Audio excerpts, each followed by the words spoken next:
पाउजेद यमपुम ओइबा मरु ओइबा पाउ खरा अपडेट तौजरी इडिटोरियल की कलम अमदा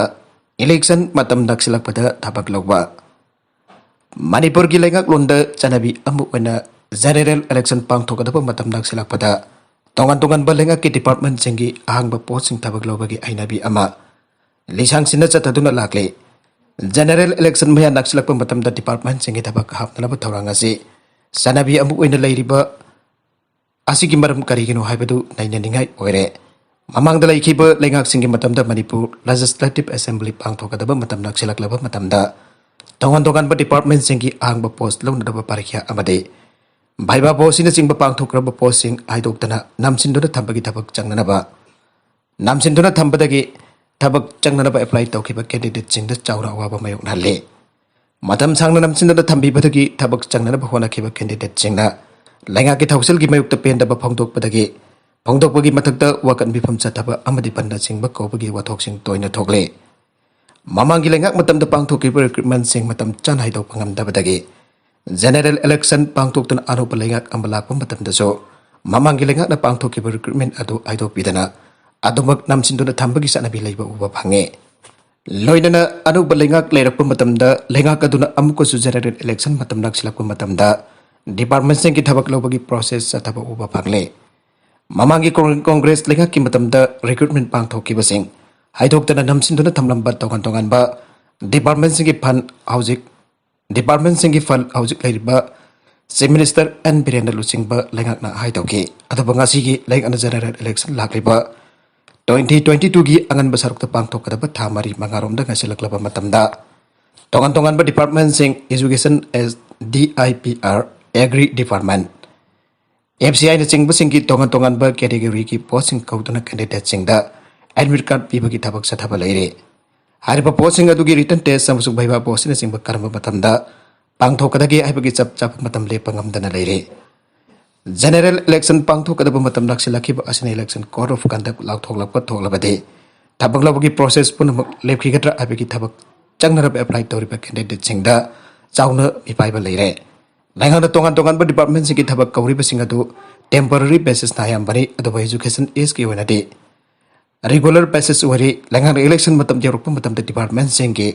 पोस्टिंग लौनबा होनबगी थवंगी चनबी असि राजनीति की ओइबा पॉलिसी रा हाइबगी चाउना चिंगनबा लैतबा नते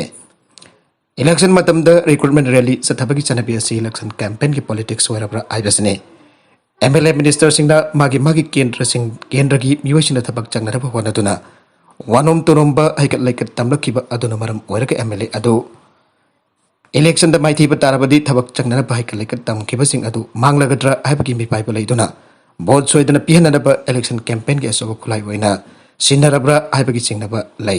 हाउजिक लाइरिबा लैंगा कसिना तोंगन तोंगन ब डिपार्टमेंट सिंगी आहंगबा पोस्टिंग मेंसिननबा टेम्पररी बेसिस त लौनदबा होनरिबा अदु इलेक्शन कोड ऑफ कंडक्ट लाउथोक्तंगी की ममांगदा लोइसिनदबा होनरकनी हाइबगी थाजबा लै अदुबा करिगुंबा इलेक्शन कोड ऑफ कंडक्ट की ममांगदा रिक्रूटमेंट की थबक लोइसिनबा ngamaudaba तारबदी थबक चंगनबा अप्लाई तौरिबा कैंडिडेट सिंग निंगबा काइबदा नतना लेंगाक असिबो लेंगाक असिसु इलेक्शन मयादा रिक्रूटमेंट द पॉलिटिक्स तौबगी सनबी हेतु चथारे आइना लौरोइदबगी मरम लैते स्टेट असिगी लेंगाक लोनगी सनबी द इलेक्शन ममांग अमदी इलेक्शन मयादा डिपार्टमेंट सिंग आहंगबा पोस्ट सिंग रिक्रूटमेंट पांगथोक्तुना कैंडिडेट सिंगदगी यामलबा सेनफम सिंग खोंगकटबगी चनबी अदु हाउजिक लैरिबा लेंगाक असिदसु चथबा तारबदी लैंगाकना सेंजा सुमदा तौबा थिंगनरबा एंटी करप्शन डिपार्टमेंट हांगदोकबगी वानथोक लेरगलोय मखा तरकपा अतोप एडिटोरियल की कलम अमदना लाइबक इरेबाक नुसीबा मिनी आइना चेद इरगा थेलगा यारोय अखोई लेंगाक लोइसिंगना हाउजिक लौगदबा थौतांग असि मणिपुर के टेरिटोरियल इंटेग्रिटी अमदि अपनबगी सक्तम काइबा यारोय हाइबसने मसिगिदमक सेंटर की लुचिंगबसिंगदा अखोई लेंगाक लोइ ओइरिबा MLA सिंगना चपचाबा फेरेबदु लौदुना तक्सिनगदबने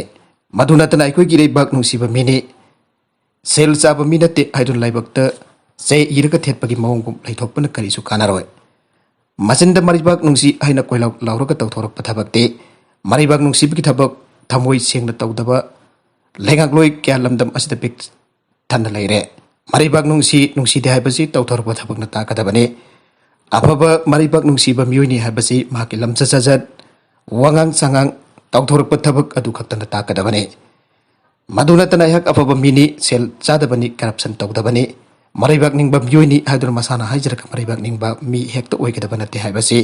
अखोइगी लेंगाक लोइसिना खंगफम थोगे मणिपुरगी टेरिटोरियल इंटेग्रिटी अमदि अपुनबगी सक्तम थुगाइना नबो होनारगलिबा असे थ्यांखांग कयारकतने मदमदुदा अखोइगी मरैबाक निंबनी हाइदुन लैरिबा मतम लेंगाक सेशन की थबक तौखिबसिंगना मरैबाक किदमकत खंतुना मफम मतम चाना थमोइ सेंगना मरैबाक किदमकत थबक तौखिदे दिल्ली की लुसिंगबसिंगी खोंगबाक मखादा याम तोना हिंदुना लेबगा चप मानके मतम लेंगाक सेशन तौरिबसिंगना दिल्ली दगी चाबी थारगा चटप घरीगुमना दिल्लीना सानब लीलादा अदुमक यादुना लेबगा चप मानके मदुनानि इंग्लिशिंग अनि अम्बदा जुन तरागनि पान के थौदोक थोक्तुना मणिपुर मई चाखिबा अथौबी तरागनि पान थवैना पोंथा ओइखिबा मतम मदुदा मियामना मणिपुर असेंबली की संगलेट मई थाके मियाम की म्यूट ओइरबा एमएलए मिनिस्टर सिंगी मयुमयुमदा चंगदुना लंदा सिनखिबदु अखोइगी एमएलए सिंगना हौजिक निंसिंफम थोगे नागा जानती की वरोइसिन पुरकपदा मणिपुर की टेरिटोरियल इंटेग्रिटी अमदे अपुनबगी सक्तमदा सुंगसोक सोगलोय हाइबदु दिल्ली की लुसिंगबसिना करमबा मयेक सेंगबा खुदम चांगदम पीदुना खंगनखरबगी हाइबदु खरिगिदमक हौजिक फौबा मणिपुर की मियाम की पुथोक्तुना खंगनबा नमद्रेबनो नागा सिस्बेर चनदबा मणिपुर एनएसएम के बेस कैम कया हांगदुना मखोइगी